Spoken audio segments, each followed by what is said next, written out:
Good morning all. Welcome to daily news analysis of Dakshina learnings. ഇന്നത്തെ പ്രധാനപ്പെട്ട ന്യൂസുകൾ ഏതൊക്കെയാണെന്ന് നമുക്ക് നോക്കാം. ദ ഫസ്റ്റ് വൺ എന്ന് പറയുന്നത് a lofty concept, a governor and unwanted controversy. The second one the axis of upheaval in the West Asia conflict. Then അടുത്തത് enabling voting rights for migrants. Should the method of counting caste change? And the last news, when cities have trees that don't belong, the birds notice. So ഇത്രയും ന്യൂസുകളാണ് നമുക്ക് ഇന്ന് detailed ആയിട്ട് നോക്കാനുള്ളത്. ഓരോ ന്യൂസും അതിന്റെ detail റിവ്യൂയിലേക്ക് നമുക്ക് പോകാം. സോ ദ ഫസ്റ്റ് ന്യൂസ് എന്ന് പറയുന്നത് a lofty concept, a governor and unwanted controversy. നമുക്കറിയാം ഇപ്പം കേരള ഗവൺമെന്റും അതുപോലെ തന്നെ ഗവർണറും തമ്മിൽ നടക്കുന്ന ഒരു കോൺഫ്ലിക്റ്റിന്റെ കാര്യം നമ്മൾ ഈ അടുത്ത ന്യൂസുകളിലും കാര്യങ്ങളിലും ഒക്കെ നമ്മൾ ഡിസ്കസ് ചെയ്തിട്ടുണ്ടായിരുന്നതാണ്. അപ്പൊ ഇതിന്റെ ഈ ഒരു പ്രശ്നങ്ങളുടെയൊക്കെ ഒരു ഒറിജിൻ, ഈ കോൺട്രവേഴ്സിയുടെ ഒറിജിൻ എന്ന് പറയുന്നത് നമ്മുടെ കേരള ഗവർണർ എന്ത് ചെയ്തിട്ടുണ്ടായിരുന്നു, ഒരു ഭാരത മാതയുടെ പിക്ചർ എവിടെ രാജ്ഭവനിൽ ഒഫീഷ്യൽ പേർപ്പസിന് വേണ്ടിയിട്ട് ഡിസ്പ്ലേ ചെയ്തിട്ടുണ്ടായിരുന്നു. അപ്പൊ ഈ ഒരു ഭാരതമാതയുടെ പിക്ചർ എന്ന് പറയുന്നത് എന്താണ്, saffron attire with a lion and spear. ആ ഒരു പിക്ചറാണ്.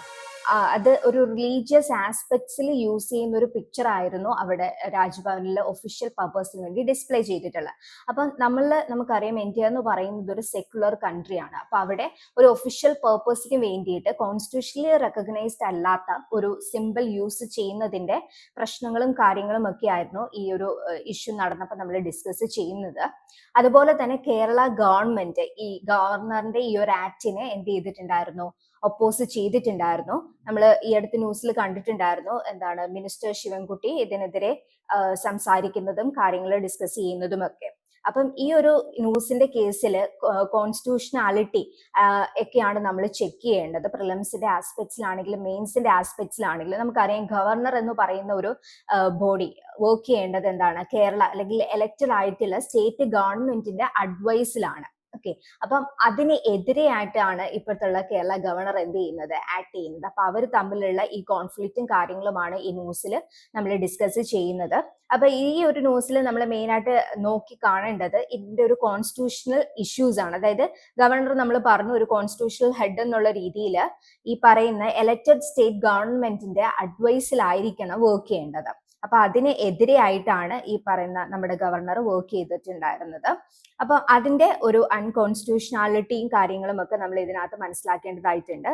സോ ദെൻ ഇതിനകത്ത് നോക്കേണ്ട ഒരെണ്ണം എന്ന് പറയുന്നത് സിംബോളിസം ഡിബേറ്റ് ആണ്. അതായത് നമുക്കറിയാം ഈ പറയുന്ന ഭാരതമാതയുടെ ഇമേജ് എന്ന് പറയുന്നത് ഒരു കൊളോണിയൽ ഏരിയയിൽ എന്ത് ചെയ്തിട്ടുണ്ടായിരുന്നതാണ്, ഒറിജിൻ ചെയ്തിട്ടുണ്ടായിരുന്നതാണ്. പക്ഷെ ഇത് നമ്മൾ ഒരിക്കലും ഒരു ഒഫീഷ്യലി പേർപ്പസിന് വേണ്ടിയിട്ടോ അല്ലെങ്കിൽ ആഫ്റ്റർ ഫ്രീഡം സ്ട്രഗിളിന്റെ സമയത്തോ നമ്മൾ ഇതൊന്നും ഒഫീഷ്യൽ പേർപ്പസിന് വേണ്ടിയിട്ട് use ചെയ്തിട്ടുണ്ടായിരുന്നില്ല.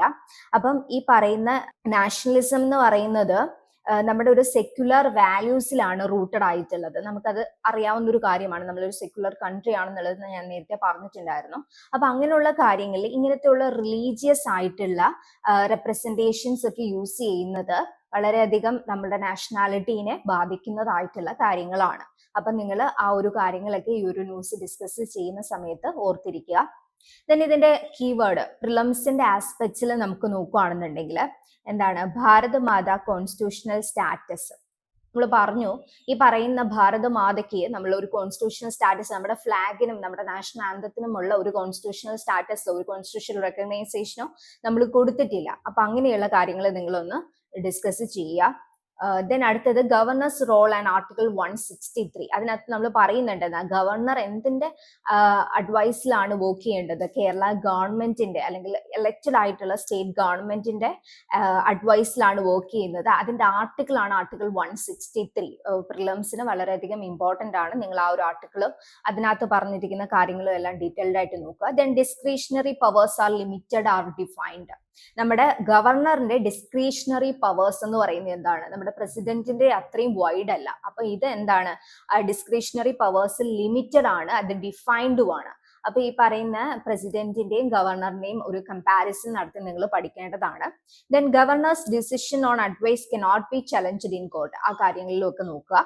Then origin of Bharat Mata image, ഇതിന്റെ ഒരു ഒറിജിനും കാര്യങ്ങളും ഒക്കെ ഒന്ന് ഡിസ്കസ് ചെയ്യേണ്ടതാണ്. അതായത് ബങ്കിം ചന്ദ്രയുടെ ആനന്ദ് മാർഗ് എന്ന നോവലിലാണ് ഫസ്റ്റ് വന്ദേ മാതരം എന്ന ഒരു ഇതിലാണ് ഈ പിക്ചർ ഒറിജിനേറ്റ് ചെയ്തിട്ടുണ്ടായിരുന്നത്. ആ ഒരു ടൈമിൽ ഫ്രീഡം സ്ട്രഗിളിന് മുമ്പൊക്കെ നമ്മൾ ഇത് യൂസ് ചെയ്തിട്ടുണ്ടായിരുന്ന ഒരു യൂണിറ്റിക്ക് വേണ്ടിയിട്ടും കാര്യങ്ങൾക്കും വേണ്ടിയിട്ട് ഒരു സിമ്പിൾ ആയിട്ടായിരുന്നു യൂസ് ചെയ്തിട്ടുണ്ടായിരുന്നത്. അപ്പൊ ഇത് ഫസ്റ്റ് ഡ്രോ ചെയ്തിട്ടുണ്ടായിരുന്നത് 1905 അബീന്ദ്രനാഥ് ടാഗോർ ആണ്.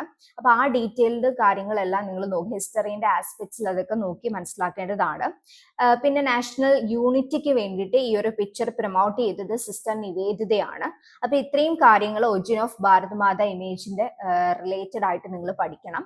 ദെൻ മെയിൻസ് ആസ്പെക്ട്സിൽ നോക്കുകയാണെന്നുണ്ടെങ്കിൽ എന്താണ് GS2 പൊളിറ്റിയിൽ ഇത് വരുന്നത് എന്താ constitutional positions and limitations of the governor in India. അതിന്റെ ഗവർണറിന്റെ ഡിസ്ക്രിപ്ഷൻസ് ഇൻ പവറും അതുപോലെ തന്നെ ആർട്ടിക്കിൾ 163 ഒക്കെ ഡീറ്റെയിൽഡ് ആയിട്ട് നിങ്ങൾ നോക്കി മനസ്സിലാക്കുക. ദെൻ അടുത്തത് വരുന്നത് central state relations and protocol in official government functions. അതായത് നമ്മൾ ഒഫീഷ്യൽ ഫങ്ഷൻസിന് ഒക്കെ ഒരു പ്രോട്ടോകോൾ നമ്മൾ എന്ത് ചെയ്യേണ്ടതുണ്ട്, ഫോളോ ചെയ്യേണ്ടതുണ്ട്. അതിന് സർട്ടൺ പ്രോട്ടോകോൾസും കാര്യങ്ങളുണ്ട്. അതൊക്കെ എന്തൊക്കെയാണെന്നുള്ളത് നിങ്ങൾ മനസ്സിലാക്കിയിരിക്കാം. ദെൻ മോഡേൺ ഇന്ത്യൻ ഹിസ്റ്ററി, അതായത് ഈ പറയുന്ന നമ്മുടെ ഭാരതമാതയുടെ ഇമേജിന്റെ ഒറിജിനും അതിന്റെ ആ ഒരു സർക്കുലേഷൻസും കാര്യങ്ങളും എല്ലാം ഒന്ന് മനസ്സിലാക്കിയിരിക്കുക. സോ ദ സെക്കൻഡ് ന്യൂസ് എന്ന് പറയുന്നത് the axis of upheaval in the West Asia conflict. നമുക്കറിയാം ഇപ്പൊ ഗ്ലോബലി നമ്മൾ ചർച്ച ചെയ്തുകൊണ്ടിരിക്കുന്നത് ഇറാൻ ഇസ്രയേൽ ഇഷ്യൂസ് ആണ് അല്ലെ. അപ്പം അതിന്റെ കാര്യങ്ങൾ റീസെന്റ് എല്ലാ ന്യൂസിലും നമ്മൾ ഡിസ്കസ് ചെയ്യുന്നുണ്ടായിരുന്നു. അതായത് ഇറാനെ US അറ്റാക്ക് ചെയ്യുന്നതും അത് റിലേറ്റഡ് ആയിട്ട് നടന്ന ടെൻഷൻസും അതുപോലെ തന്നെ US ഇപ്പം ഈ ഒരു മീഡിയേഷൻസ് നടത്തുന്നതും സീസ് ഫയർ അനൗൺസ് ചെയ്തതും എല്ലാം ഇപ്പൊ നമ്മൾ ന്യൂസിൽ എന്ത് ചെയ്യുന്നുണ്ട്, ഡിസ്കസ് ചെയ്യുന്നുണ്ട്. അപ്പം അതിന്റെ ഒരു ന്യൂസ് സമ്മറിയാണ് നമ്മൾ ഈ ഒരു ആർട്ടിക്കിളിൽ നമ്മൾ ഡിസ്കസ് ചെയ്യുന്നത്. അപ്പൊ ഇതിൽ ഫസ്റ്റ് വൺ പറയുന്നത് ഇറാൻ ഐസൊലേറ്റഡ് ഡെസ്പൈറ്റ് അലയൻസസ്. അതായത് ഇപ്പം ഈ ഒരു കോൺഫ്ലിക്റ്റിന്റെ ടൈമിൽ ഇറാന് ഒരു ഐസൊലേറ്റഡ് ആയിട്ടുള്ള ഒരു രീതിയിലാണ് ഇപ്പോൾ ഉള്ളത്. അതായത് ഈവൻ റഷ്യയും ചൈനയും അവരുടെ അലയൻസ് ആണെങ്കിൽ കൂടിയിട്ടും ഒരു കോമൺലി ഉള്ള ഒരു എന്താണ് സപ്പോർട്ടോ കാര്യങ്ങളോ ഒന്നും ഇറാൻ ഇപ്പോൾ കിട്ടുന്നില്ല. അതുപോലെ തന്നെ absence of any binding defence treaty, അതായത് ഒരു മിലിറ്ററി സപ്പോർട്ടോ കാര്യങ്ങളോ ഒന്നും ഇറാൻ ഇപ്പൊ ആരും ഓഫർ ചെയ്യുന്നില്ല. അപ്പൊ ആ ഒരു കാര്യങ്ങൾ നമ്മൾ ഡിസ്കസ് ചെയ്യേണ്ടതായിട്ടുണ്ട്. ഓക്കെ, അതുപോലെ തന്നെ ഇതിന്റെ മെയിൻസിന്റെ ആസ്പെക്ട്സിൽ നമ്മൾ എന്താണ് ഇന്റർനാഷണൽ റിലേഷനിലും ഇന്റേണൽ സെക്യൂരിറ്റിന്റെ കേസിലും ഒക്കെ ഇതെന്താണ് ഡീറ്റെയിൽഡ് ആയിട്ട് നിങ്ങൾ മനസ്സിലാക്കേണ്ടിയിരിക്കേണ്ട കാര്യമാണ്. ദെൻ അടുത്തതെന്ന് പറയുന്നത് മിത്ത് ഓഫ് മിലിറ്ററി ബ്ലോക്സ്. ഈ ആക്സിസ് ഓഫ് അപ്ഹെവൽ എന്ന് പറയുന്നത് എന്താണ്, ഇറാൻ, റഷ്യ, ചൈന ഈ 3 കൺട്രീസിനെയും കൂടി ചേർന്നിട്ട് അമേരിക്ക ഇട്ടിട്ടുണ്ടായിരുന്ന ഒരു പേരാണ് ഈ പറയുന്ന ആക്സിസ് ഓഫ് അപ്ഹെവൽ. അപ്പൊ ഈ ആക്സിസ് ഓഫ് അപ്ഹെവൽ എന്താണെന്ന് അറിഞ്ഞിരിക്കുക. അത് ഏതൊക്കെ കൺട്രീസ് ആണെന്നുള്ളത് നോക്കുക. ഇറാൻ, റഷ്യ ആൻഡ് ചൈനയാണ്. ഇവർക്കാണെന്നുണ്ടെങ്കിൽ എന്താ ഒരു ഫോർമൽ ആയിട്ടുള്ള ഒരു മിലിറ്ററി സ്ട്രക്ചറിന്റെ ഒരു ആബ്സെൻസ് ഉണ്ട്. സോ അതുപോലെ തന്നെ അടുത്ത പോയിന്റ് എന്ന് പറയുന്നത് എന്താണ്, myth of military block. So the myth of military blocks എന്ന് പറയുന്നത് ദ ആക്സിസ് ഓഫ് അപ്ഹെവൽ. ഈ ആക്സിസ് ഓഫ് അപ്ഹെവൽ എന്ന് പറയുന്നത് തന്നെ ഇറാൻ, റഷ്യ, ചൈന ഈ 3 കൺട്രീസുകളും കൂടി ചേർന്നിട്ട് അമേരിക്ക വിളിച്ചിട്ടുണ്ടായിരുന്ന ഒരു പേരാണ് ഈ ആക്സിസ് ഓഫ് അപ്ഹെവൽ എന്ന് പറയുന്നത്. പക്ഷേ ഈ 3 കൺട്രീസും അലയൻസ് ആണെങ്കിൽ കൂടിയും ഇവർക്ക് കോമൺലി ഒരു മിലിറ്ററി സ്ട്രക്ചർ ഇല്ല. ഇപ്പൊ നമ്മൾ പറയുന്ന നാറ്റോ പോലെയുള്ള കൺട്രീസ്, നാറ്റോ പോലെയുള്ള ഓർഗനൈസേഷൻ പോലെയുള്ള ഒരു ഫോർമൽ ഒരു സ്ട്രക്ചറോ കാര്യങ്ങളോ ഒന്നും ഇല്ലാത്തത് ഇതിന്റെ ഒരു പ്രശ്നമാണ്. അതുപോലെ തന്നെ ഇവരുടെ കോപ്പറേഷൻ എന്ന് പറയുന്നത് എന്താണ്, മോസ്റ്റ്ലി എക്കണോമിക് അല്ലെങ്കിൽ ഡിപ്ലോമാറ്റിക് ആണ്. അതെന്തല്ല, മിലിറ്ററി എൻഫോഴ്സിബിൾ അല്ല. അല്ലെങ്കിൽ അതൊരു റിയൽ ടൈം കോൺഫ്ലിക്റ്റ് അസിസ്റ്റൻസിലേക്ക് എന്താണ് അസിസ്റ്റ് ചെയ്യുന്ന തരത്തിലുള്ള ഒരു കോപ്പറേറ്റീവ് ആയിട്ടുള്ള ഒരു സ്ട്രക്ചർ അല്ല ഈ പറയുന്ന ആക്സിസ് ഓഫ് അപ്ഹെവൽ എന്ന് പറയുന്നത്. പറഞ്ഞു കഴിഞ്ഞാൽ ഇറാനും റഷ്യയും ചൈനയും തമ്മിലുള്ള ഒരു അലയൻസ് ഉണ്ട്. പക്ഷെ അത് എന്തല്ല, അത് ജസ്റ്റ് ഈ പറയുന്ന പോലെ എക്കണോമിക് അല്ലെങ്കിൽ ഡിപ്ലോമാറ്റിക് ആയിട്ടുള്ള കാര്യങ്ങൾ ഡിസ്കസ് ചെയ്യുന്ന ഒരു അലയൻസ് ആയിട്ട് മാത്രമാണ് ഒതുങ്ങിയേക്കുന്നത്.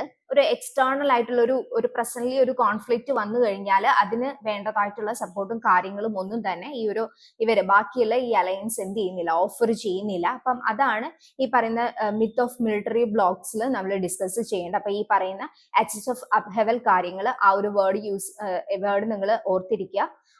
അതിലുള്ള ഇറാൻ, റഷ്യ, ചൈന ഈ കൺട്രീസിന്റെ കാര്യങ്ങളും ഓർത്തിരിക്കുക. ദ തേർഡ് പോയിന്റ് എന്ന് പറയുന്നത് സ്ട്രാറ്റജിക് റീ അലൈൻമെന്റ് എന്ന് പറയുന്നതാണ്. അതായത് നമുക്കറിയാം ഈ ഒരു കോൺഫ്ലിക്റ്റുകളുടെ ഇടയിൽ എന്ത് ചെയ്യുന്നുണ്ട്, US വെസ്റ്റ് ഏഷ്യയിൽ നിന്നുള്ള ഒരു ഡിസ്ട്രാക്ഷൻസ് US വരുന്നുണ്ട്. അപ്പൊ അതുകൊണ്ട് തന്നെ എന്താണ്, ചൈനയ്ക്കും റഷ്യയ്ക്കുമാണ് ഈ ഒരു തീരുമാനത്തിലൂടെ ബെനിഫിറ്റ് ഉണ്ടാവുന്നത്. പക്ഷെ എങ്കിൽ കൂടിയും അവരുടെ റിസോഴ്സുകളും കാര്യങ്ങളും തന്നെ ഇറാന് വേണ്ടിയിട്ട് സാക്രിഫൈസ് ചെയ്യാൻ അവർ റെഡിയല്ല. അപ്പം ഇത്രയും കാര്യങ്ങളാണ് നമ്മൾ ഈ പറയുന്ന axis of upheaval in the West Asia conflict എന്ന് പറയുന്ന ന്യൂസിൽ നമ്മൾ ഡിസ്കസ് ചെയ്യേണ്ടത്. ഇനി അതിന്റെ പ്രിലിംസിന്റെ മെയിൻസിന്റെ ആസ്പെക്ട്സിൽ എന്തൊക്കെ കാര്യങ്ങൾ നോക്കണം എന്നുള്ളതാണ് മനസ്സിലാക്കേണ്ടത്. സോ ദ ഫസ്റ്റ് വൺ എന്ന് പറയുന്ന ആക്സിസ് ഓഫ് അപ്ഹെവൽ. എന്താണ് ആക്സിസ് ഓഫ് അപ്ഹെവൽ എന്ന് നോക്കുക. ആ ടൈം കോൺ ചെയ്തിരിക്കുന്ന അമേരിക്ക ആണെന്ന് നമ്മൾ പറഞ്ഞിരുന്നു. അതുപോലെ തന്നെ ഈ ഒരു അലൈൻമെന്റിൽ ആരൊക്കെയാണുള്ളത്, Iran, Russia, China, North Korea ആണുള്ളത്. അപ്പൊ എന്തിനു വേണ്ടിയിട്ടാണ് ഇങ്ങനെ ഒരു ഗ്രൂപ്പ് ഫോം ചെയ്തിരിക്കുന്നത്, അതായത് വെസ്റ്റേൺ ഡൊമിനൻസിനെ ഒപ്പോസ് ചെയ്യാൻ വേണ്ടിയിട്ടാണ്. അപ്പൊ അങ്ങനെയുള്ള കാര്യങ്ങളെല്ലാം നിങ്ങൾ മനസ്സിലാക്കിയിരിക്കുക. ദെൻ അടുത്തതെന്ന് പറയുന്നത് എന്താണ്, Iran partnership with Russia and China. ഇറാനും റഷ്യ ആൻഡ് ചൈനയും തമ്മിലുള്ള പാർട്ട്ണർഷിപ്പും അവരുടെ എന്താണ് ഡിപ്ലോമാറ്റിക് റിലേഷൻഷിപ്പും കാര്യങ്ങളും എല്ലാം നമ്മൾ അറിഞ്ഞിരിക്കേണ്ടതാണ്. ഇതിന് അടുത്തെന്ന് പറയുന്നത് എന്താണ്, Swift alternatives, D dollarisation, multilateral blocks. ഈ കാര്യങ്ങളിൽ എല്ലാത്തിനെയും പറ്റി ഡീറ്റെയിൽഡ് ആയിട്ടുള്ള ഒരു അവയർനെസ് നിങ്ങൾക്ക് ഉണ്ടായിരിക്കണം.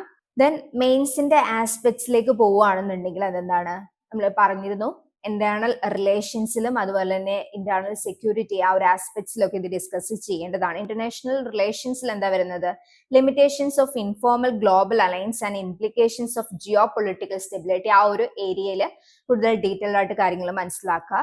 ദെൻ എന്താണ്, shifting power equations in west Asia and implications for India. ഇന്നലെ നമ്മൾ ഈ ഒരു ന്യൂസ് ഡീറ്റെയിൽഡ് ആയിട്ട് ഡിസ്കസ് ചെയ്തിട്ടായിരുന്നു പവർ ഷിഫ്റ്റിന്റെ കാര്യങ്ങളൊക്കെ. അപ്പൊ അതും നിങ്ങൾ ഒന്ന് മനസ്സിലാക്കുക, ആ ന്യൂസുമായിട്ട് കണക്ട് ചെയ്തത് ഓർത്തിരിക്കുക. ദെൻ സെക്യൂരിറ്റിന്റെ കേസിൽ വരുവാണെങ്കിൽ എന്താണ്, strategic relevance of nuclear deterrence for sovereignty in volatile regions. ആ ഒരു കാര്യം സെക്യൂരിറ്റിന്റെ ആസ്പെക്ട്സിൽ നിങ്ങൾ മനസ്സിലാക്കിയിരിക്കുക. ഡീറ്റെയിൽഡ് ആയിട്ട് നിങ്ങൾ എന്ത് ചെയ്യുക, ഓർത്തിരിക്കുക, കാര്യങ്ങൾ റിവ്യൂ ചെയ്യുക. ഓക്കെ, ദ തേർഡ് ന്യൂസ് എന്ന് പറയുന്നത് എന്താണ്, എനബിളിംഗ് വോട്ടിംഗ് റൈറ്റ്സ് ഫോർ മൈഗ്രൻസ്.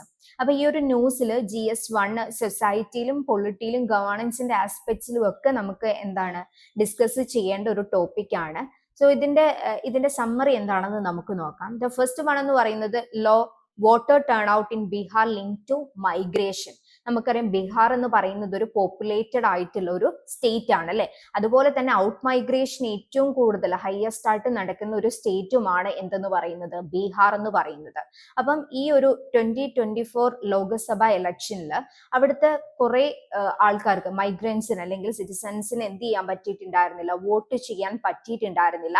അതുകൊണ്ട് തന്നെ ഈ വോട്ടിംഗ് ടേൺ ഔട്ട് എന്ന് പറയുന്നത് തന്നെ 66% എന്ന് പറയുന്ന നാഷണൽ ആവറേജിൽ നിന്നും 56% ആയിട്ട് ഡിക്ലൈൻ ചെയ്തിട്ടുണ്ടായിരുന്നു. അപ്പൊ അതിന്റെ ഒരു ബേസിസിലാണ് ഈ ഒരു ന്യൂസ് എന്താവുന്നത്, ഒരു റിലവൻസ് ഇത് കാണിക്കുന്നത്. ദെൻ ഇതിനകത്ത് നമ്മൾ ഡിസ്കസ് ചെയ്യേണ്ട ഒരു കാര്യം എന്ന് പറയുന്നത്, ഇപ്പൊ മൈഗ്രൻസ് ഏറ്റവും കൂടുതൽ അല്ലെങ്കിൽ ഔട്ട് മൈഗ്രേഷൻ റേറ്റ്സ് ഏറ്റവും കൂടുതലുള്ള ഒരു സ്റ്റേറ്റ് ആണ് ബീഹാർ. അപ്പൊ അങ്ങനെയുള്ള മൈഗ്രൻസിനെ എങ്ങനെ ഇങ്ങനെ ഒരു വോട്ടിംഗ് നടക്കുന്ന സമയത്ത് അവർക്ക് എങ്ങനെ അവരുടെ എന്താണ് റൈറ്റ്സ് യൂസ് ചെയ്യാം എന്നുള്ളതാണ് നമ്മൾ ഇതിനകത്ത് ഡിസ്കസ് ചെയ്യേണ്ടത്. അപ്പൊ അവര് ഈ ഒരു വോട്ട് ചെയ്യാൻ പറ്റാത്തതിന്റെ പേരിൽ അവർ നേരിട്ടുള്ള ചലഞ്ചസുകൾ എന്തൊക്കെയാണെന്ന് നമുക്ക് നോക്കാം. ദെൻ അതായത് പലർക്കും ഈ പ്രോപ്പർ ആയിട്ടുള്ള ഒരു സ്ട്രക്ചർ ഉണ്ടായിരുന്നില്ല. അതായത് അടുത്ത ഇന്റർസ്റ്റേറ്റിലേക്ക് മൈഗ്രേറ്റ് ചെയ്തിട്ടുള്ള ആൾക്കാർക്ക്, സിറ്റിസൺസിന് അവർക്ക് പ്രോപ്പർലി ഒരു സ്ട്രക്ചറിലൂടെ എന്ത് ചെയ്യാൻ പറ്റിയിട്ടുണ്ടായിരുന്നില്ല, വോട്ട് ചെയ്യാൻ പറ്റിയിട്ടുണ്ടായിരുന്നില്ല. അതൊരു എന്താണ് ചലഞ്ചാണ്. അതുപോലെ തന്നെ എന്താണ് റിമോട്ട് വോട്ടിംഗ് മെഷീൻസ് എന്നൊക്കെ പറയുന്നത്, അത് ഡിസ്കഷൻ നടന്നിട്ടുണ്ടായിരുന്നെങ്കിലും പക്ഷേ അത് പ്രോപ്പറായിട്ട് ഇംപ്ലിമെന്റ് ചെയ്തിട്ടുണ്ടായിരുന്നില്ല. അതുപോലെ തന്നെ മൈഗ്രൻസിന് തിരിച്ച് അവരുടെ ഒറിജിനൽ പ്ലേസിലേക്ക് അല്ലെങ്കിൽ ഹോം ടൗണിലേക്ക് വരാതെ തന്നെ അവരിപ്പം ആയിരിക്കുന്ന സ്ഥലത്ത് നിന്ന് വോട്ട് ചെയ്യാനുള്ള കാര്യങ്ങളും ഒക്കെ ഇനി അങ്ങനെയുള്ള കാര്യങ്ങളൊക്കെ സെറ്റപ്പ് ചെയ്യണം എന്നുള്ളതാണ് ഈ ഒരു ന്യൂസിൽ നിന്ന് നമ്മൾ മനസ്സിലാക്കേണ്ടത്. ദെൻ ഇതിനകത്തുള്ള കുറച്ച് സജഷൻസ് എന്താണെന്ന് വെച്ചാൽ, ഇൻട്രാ സ്റ്റേറ്റ്, അതായത് government support travel and enforcement of polling day holidays. അതായത് ഈ വോട്ടിംഗ് നടക്കുന്ന സമയത്ത് ഒരു ഹോളിഡേ പോലെ നമുക്ക് കൊടുത്തു കഴിഞ്ഞാൽ കഴിഞ്ഞാൽ കൂടുതൽ വോട്ടിംഗ് ടേൺ ഔട്ട്സ് നമുക്ക് എന്ത് ചെയ്യാൻ പറ്റും, കൊണ്ടുവരാനായിട്ട് പറ്റും. Then Inter state options like RVMs, നമ്മൾ പറഞ്ഞു റിമോട്ട് വോട്ടിംഗ് മെഷീൻസിന്റെ കാര്യം പറഞ്ഞു, പക്ഷെ അത് പ്രോപ്പറായിട്ട് ഇംപ്ലിമെന്റ് ചെയ്തിട്ടില്ല. അത് പ്രോപ്പറായിട്ട് ഇംപ്ലിമെന്റ് ചെയ്യുവാണെന്നുണ്ടെങ്കിൽ ഈ പറയുന്ന മൈഗ്രൻസിന് എന്ത് ചെയ്യാണ്ട, ഹോം ടൗണിലേക്ക് പോയിട്ട് അവിടെ വോട്ട് ചെയ്യേണ്ടതായിട്ടുള്ള ഒരു ആവശ്യം വരുന്നില്ല.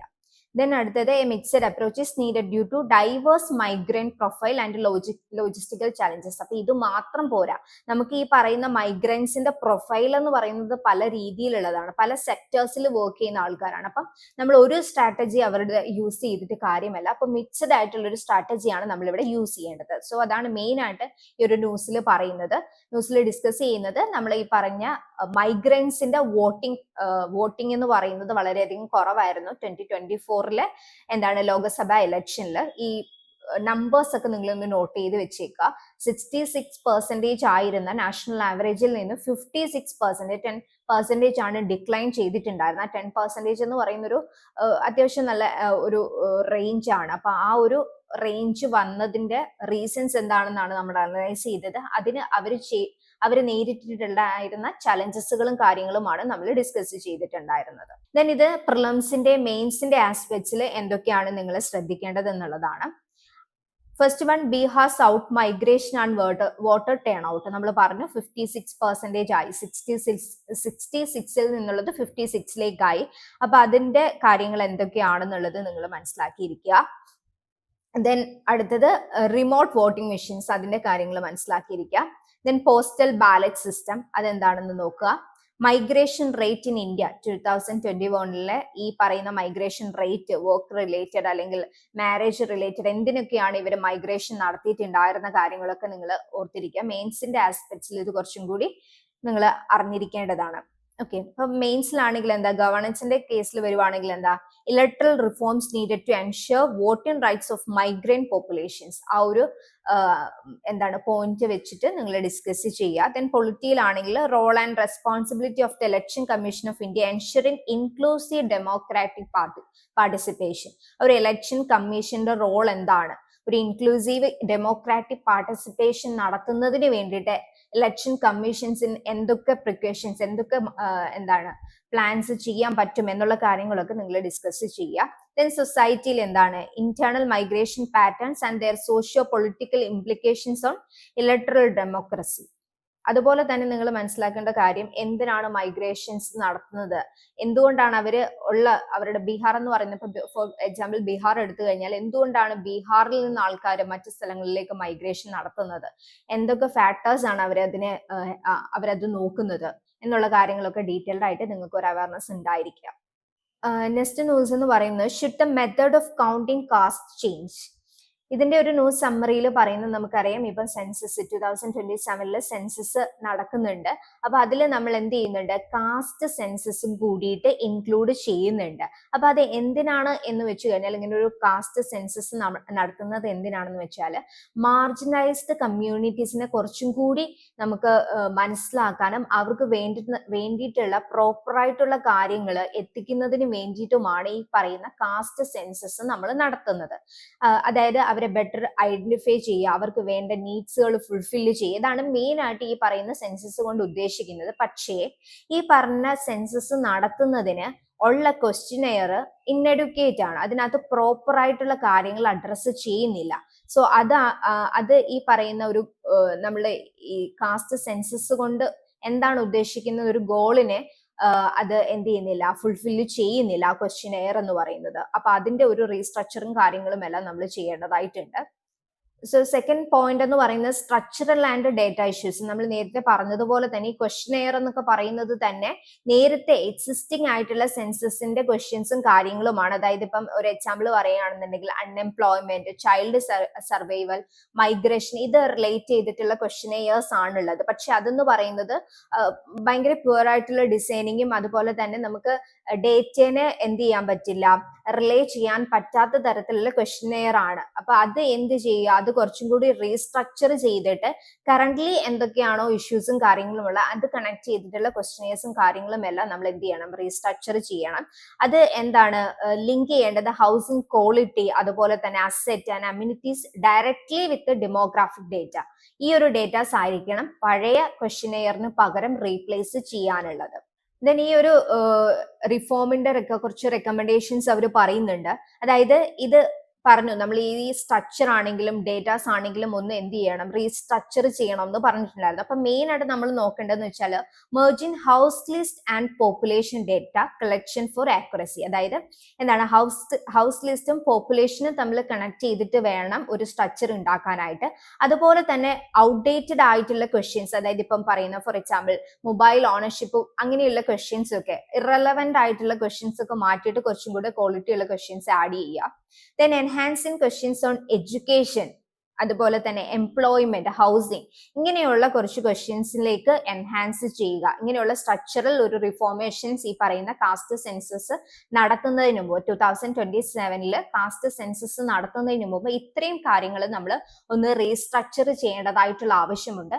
ഇത്രയും റീസ്ട്രക്ചർ ചെയ്തൊരു ക്വസ്റ്റ്യനെയറും കാര്യങ്ങളും ചെയ്താൽ മാത്രമേ നമ്മൾ ഈ നടത്തുന്ന കാസ്റ്റ് സെൻസസിന് ഒരു ക്വാളിറ്റി ബേസ് അല്ലെങ്കിൽ ഒരു ക്വാളിറ്റി നമുക്ക് എന്ത് ചെയ്യാൻ പറ്റുള്ളൂ, അഷർ ചെയ്യാൻ പറ്റുള്ളൂ. അപ്പൊ അങ്ങനെയുള്ള കാര്യങ്ങളാണ് ഈ പറയുന്ന കാസ്റ്റ് സെൻസസ്.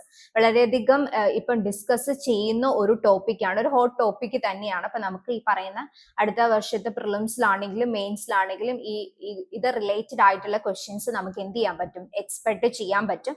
ആ ഒരു രീതിയിൽ തന്നെ നിങ്ങൾ ഒരു ടോപ്പിക്കിനെ കണ്ട് മനസ്സിലാക്കി റിവ്യൂ ചെയ്ത് അനലൈസ് ചെയ്ത് പഠിക്കുക കേട്ടോ. ദെൻ ഇതിന്റെ പ്രിലിംസിന്റെ ആസ്പെക്ട്സിൽ നോക്കിക്കഴിഞ്ഞാൽ കീവേഡ്സ് എന്ന് പറയുന്നത് നെക്സ്റ്റ് സെൻസസ് ഇയർ നോക്കുക, ഹൗസ് ലിസ്റ്റിംഗ് ഇൻ 2026 നോക്കുക, അതുപോലെ തന്നെ ഫസ്റ്റ് ഡിജിറ്റൽ സെൻസസ്, ഈ കാര്യങ്ങളെല്ലാം നിങ്ങൾ മനസ്സിലാക്കുക. ദെൻ കാസ്റ്റ് ഡേറ്റനെ പറ്റിയിട്ടുള്ള ഡീറ്റെയിൽഡ് ആയിട്ടുള്ള കാര്യങ്ങൾ നോക്കുക. ദെൻ എന്താണ് മൈഗ്രേഷൻ ഡീറ്റെയിൽസും കാര്യങ്ങളും ഒക്കെ നോക്കുക. നമ്മൾ നേരത്തെ ഒരു ന്യൂസ് ഡിസ്കസ് ചെയ്തിട്ടുണ്ടായിരുന്നല്ലോ, അപ്പൊ അതുമെല്ലാം ഇതുമായിട്ട് കണക്ട് ചെയ്തിട്ട് നോക്കുക. മൈഗ്രേഷൻ വരുന്ന സമയത്ത് കാസ്റ്റ് സെൻസസ് നടത്തുമ്പോൾ ഉണ്ടാവുന്ന ഡിഫിക്കൽട്ടീസും കാര്യങ്ങളും എന്തൊക്കെയാണ് എന്നുള്ള കാര്യങ്ങളും ഒക്കെ നിങ്ങൾ ഈ ഒരു ന്യൂസുമായിട്ട് കണക്ട് ചെയ്ത് നോക്കേണ്ടതാണ്. ദെൻ നമ്മൾ മെയിൻസിന്റെ ആസ്പെക്ട്സിലേക്ക് വരുമ്പം GS2 ഗവേണൻസിൽ ഇതിന്റെ കാര്യങ്ങൾ ഡിസ്കസ് ചെയ്യുന്നുണ്ട്. അതായത് need for restructuring the census to enable effective data driven social justice policies. അതായത് നമ്മൾ പറഞ്ഞു അത് പ്രോപ്പർ ആയിട്ടുള്ള ഒരു സ്ട്രക്ചറിൽ പ്രോപ്പർ ആയിട്ടുള്ള ക്വസ്റ്റ്യൻസും കാര്യങ്ങളും ഒക്കെ റേസ് ചെയ്താൽ മാത്രമേ നമുക്ക് അവരുടെ കൺസേണും കാര്യങ്ങളും മനസ്സിലാക്കി അക്യുറേറ്റ് ആയിട്ടുള്ള പോളിസീസുകൾ എന്ത് ചെയ്യാൻ പറ്റുള്ളൂ, മേക്ക് ചെയ്യാനായിട്ട് പറ്റുള്ളൂ. അപ്പൊ അത് നോക്കുക. ദെൻ സൊസൈറ്റിന്റെ ആസ്പെക്ട്സിൽ നോക്കുക. Socio economic caste data as a tool for understanding inequality and marginalisation. അപ്പൊ ഈ ടൂൾസ് ഒക്കെ വെച്ചിട്ട് എന്ത് ചെയ്യാൻ പറ്റും, നമുക്ക് ഈ സൊസൈറ്റിയിലുള്ള ഇൻഇക്വാളിറ്റീസും കാര്യങ്ങളും എല്ലാം നമുക്ക് മനസ്സിലാക്കാൻ പറ്റും. സോ അതൊന്ന് നോക്കുക. ദെൻ പോളിസി മേക്കിങ്ങിന്റെ കാര്യങ്ങളിലും അത് റിലേറ്റഡ് ആയിട്ടുള്ള കാര്യങ്ങൾ നോക്കുക. സോ ഇതൊക്കെയാണ് പ്രിലിംസിന്റെ മെയിൻസിന്റെ ആസ്പെക്ട്സിൽ ഈ ന്യൂസുമായിട്ട് റിലേറ്റ് ചെയ്ത് നമ്മൾ മനസ്സിലാക്കേണ്ട കാര്യങ്ങൾ. വളരെയധികം ഇമ്പോർട്ടന്റ് ആണ് കാസ്റ്റ് സെൻസസ് എന്ന് പറയുന്നത്. അപ്പൊ അത് അത്രയും ഇമ്പോർട്ടൻസോട് കൂടി തന്നെ പഠിക്കുക. സോ ദ ലാസ്റ്റ് ന്യൂസ് എന്ന് പറയുന്നത് when cities have trees that don't belong the bird notice. അതായത് ഈ ഒരു ന്യൂസിൽ നമ്മൾ ഡിസ്കസ് ചെയ്യുന്നത് എൻവയോൺമെന്റിന്റെ ആസ്പെക്ട്സിലും ജിയോഗ്രഫിന്റെ ആസ്പെക്ട്സിലുമുള്ള ഡീറ്റെയിൽഡ് ആയിട്ടുള്ള കാര്യങ്ങളാണ്. സോ ദ ഫസ്റ്റ് വൺ എന്ന് പറയുന്നത് heat stress and urban biodiversity decline. അതായത് നമുക്കറിയാം നമ്മുടെ മെട്രോപൊളിറ്റൻ സിറ്റീസ്, അതായത് ബാംഗ്ലൂർ അതുപോലെ തന്നെ ഡൽഹി പോലെയുള്ള സിറ്റീസിൽ നോക്കുകയാണെന്നുണ്ടെങ്കിൽ അവിടുത്തെ ഹീറ്റ് വളരെയധികം കൂടുതലാണ് നമ്മളുടെ റൂറൽ ഏരിയയുമായിട്ട് കമ്പയർ ചെയ്യുമ്പോൾ. അവിടുത്തെ ഗ്ലോബൽ വാർമിംഗ് ആണെങ്കിലും പൊല്യൂഷൻ ആണെങ്കിലും എല്ലാം വളരെയധികം കൂടുതലാണ്. അത് എന്തുകൊണ്ടാണ് എന്ന് വെച്ച് കഴിഞ്ഞാൽ അവിടെ ഗ്രീനറീസ് വളരെയധികം കുറവാണ്. അതുപോലെ തന്നെ കോൺക്രീറ്റ് ആയിട്ടുള്ള കെട്ടിടങ്ങളാണ് അവിടെ കൂടുതലായിട്ടുള്ളത്. ഇതെല്ലാം തന്നെ ഹീറ്റിനെ എന്ത് ചെയ്യുന്നുണ്ട്, കൂട്ടുന്നുണ്ട്. സോ അതുകൊണ്ടാണ് റൂറൽ ഏരിയസുമായിട്ട് കമ്പയർ ചെയ്യുമ്പോൾ ഈ പറയുന്ന മെട്രോപൊളിറ്റൻ സിറ്റീസിൽ ഹീറ്റ് വളരെയധികം കൂടുതലായിട്ട് ഉണ്ടാവുന്നത്. ദെൻ അതിന് എന്തൊക്കെ കാര്യങ്ങളായിരിക്കും നമുക്ക് ചെയ്യാൻ പറ്റുക, ഹീറ്റ് കുറയ്ക്കാൻ വേണ്ടിയിട്ട് എന്ത് ചെയ്യണം, ഗ്രീനറീസ് അവിടെ കുറവാണ് നമ്മൾ പറഞ്ഞത്. അപ്പൊ എന്താണ്, ഗ്രീനറീസ് കുറച്ചും കൂടി എന്ത് ചെയ്യുക, ഇൻക്രീസ് ചെയ്യുക. പക്ഷേ ഈ പറയുന്ന ഗ്രീനറീസ് ഇൻക്രീസ് ചെയ്താൽ കൂടിയും പ്രോപ്പർ ആയിട്ട് അതിനെ എന്ത് ചെയ്യാൻ പറ്റില്ല, നമുക്ക് ഹാൻഡിൽ ചെയ്യാം. ബയോഡൈവേഴ്സിറ്റിനെയും കൂടി ഇൻകോർപ്പറേറ്റ് ചെയ്തിട്ട് അതിനെ ബാലൻസ് ചെയ്യണം എന്നുണ്ടെങ്കിൽ എന്താ ചെയ്യേണ്ടത്, ഇപ്പൊ നമ്മൾ കൂടുതലും ട്രീ കവർ ഇൻക്രീസ് ചെയ്തു എന്നതുകൊണ്ട് മാത്രം അവിടുത്തെ ബയോഡൈവേഴ്സിറ്റിനെ അല്ലെങ്കിൽ എല്ലാ സ്പീഷീസിനും അത് എന്ത് ചെയ്യാവുന്നില്ല, ബെനിഫിറ്റ് ആവുന്നില്ല. സോ അതുകൊണ്ട് എന്താണ്, ഇപ്പൊ പലരും പ്ലാന്റേഷന് വേണ്ടിയിട്ട് നോൺ നേറ്റീവ് ആയിട്ടുള്ള അല്ലെങ്കിൽ ഇൻവേഴ്സീവ് ആയിട്ടുള്ള സ്പീഷീസിനെ ആയിരിക്കും യൂസ് ചെയ്യത്. അപ്പൊ അതുകൊണ്ട് തന്നെ അത് ആ പെർട്ടിക്കുലർ ആയിട്ടുള്ള ഒരു എക്കോസിസ്റ്റത്തിന്റെ ഇക്വിലിബ്രിയത്തിനെ അത് എഫക്ട് ചെയ്യുന്നുണ്ട്. സോ അങ്ങനെയുള്ള ടൈമിൽ നമ്മൾ കൂടുതലായിട്ടും ഒരു മിക്സ് ആയിട്ടുള്ള ഒരു അപ്രോച്ച് ആണ് നമ്മൾ എന്ത് ചെയ്യേണ്ടത്, എടുക്കേണ്ടത്. അതായത് നേറ്റീവ് ആയിട്ടുള്ള ട്രീസിനെ കൂടുതലായിട്ട് നമ്മൾ പ്രൊമോട്ട് ചെയ്യുക. അറ്റ് ദ സെയിം ടൈം നമ്മൾ എന്താണ് ഇൻവേസീവ് സ്പീഷീസിനെയും കൂടി മിക്സ് ചെയ്യുക. പക്ഷെ കൂടുതലായിട്ടും പ്രൊമനന്റ് ആയിട്ട് നിൽക്കേണ്ടത് എന്തായിരിക്കണം, നമ്മുടെ നേറ്റീവ് ആയിട്ടുള്ള അല്ലെങ്കിൽ നമ്മൾ യൂസ് ചെയ്യുന്ന എന്തായിരിക്കണം സ്പീഷീസും കാര്യങ്ങളും ആയിരിക്കണം. എന്നാൽ മാത്രമേ നമ്മുടെ ആ ബയോഡിവേഴ്സിറ്റിന്റെ ഇക്ലിബ്രിയത്തിനെ നമുക്ക് എന്ത് ചെയ്യാൻ പറ്റുള്ളൂ, ബാലൻസ് ചെയ്യാൻ പറ്റുള്ളൂ. എന്നെങ്കിൽ മാത്രമേ ഈ പറയുന്ന ബേർഡ് സ്പീഷീസിനെ എന്നും അവിടെ കാണുന്നില്ല, അല്ലെങ്കിൽ ഈ പറയുന്നത് പോലെ സിറ്റീസിൽ ബേർഡ്സിന്റെ ആ ഒരു ബേർഡ് സൈറ്റിംഗ് ഏരിയാസ് വളരെയധികം കുറവാണ് എന്നുള്ളതായിരുന്നു ഈ ഒരു ന്യൂസ് ഡിസ്കസ് ചെയ്യാനുള്ള കാര്യം. അപ്പൊ പ്രോപ്പർ ആയിട്ടല്ല അവർക്ക് എന്താണ് അവർക്ക് സസ്റ്റെയിൻ ചെയ്യാൻ പറ്റുന്ന ഒരു ബയോഡിവേഴ്സിറ്റി അവിടെ ഉണ്ടെങ്കിൽ മാത്രമേ നമുക്ക് ഈ പറയുന്ന ബേർഡ്സിന്റെ ആണെങ്കിലും മറ്റ് സ്പീഷീസിന്റെ ആണെന്നുണ്ടെങ്കിലും സസ്റ്റെയിൻ ചെയ്യുന്ന കാര്യം നമുക്ക് ഉറപ്പിക്കാനായിട്ട് പറ്റുള്ളൂ. അപ്പം ഈ കാര്യങ്ങളാണ് ഈ ന്യൂസ് ഡിസ്കസ് ചെയ്യുന്ന സമയത്ത് നമ്മൾ മനസ്സിലാക്കേണ്ട കാര്യം. ഇൻവേസീവ് സ്പീഷീസ് യൂസ് ചെയ്താൽ ഉണ്ടാവുന്ന അഡ്വേഴ്സീവ് എഫക്റ്റിനെ പറ്റിയിട്ട് നമ്മൾ ഫോക്കസ് ചെയ്യണം. അത് എൻവയോൺമെന്റിന്റെ ആസ്പെക്ട്സിൽ നോക്കുക. ദെൻ ഗ്ലോബൽ വാർമിംഗ് വരുമ്പോൾ അത് ജോഗ്രഫിന്റെ ആസ്പെക്ട്സിലും നിങ്ങൾ ഡിസ്കസ് ചെയ്യേണ്ടതാണ്.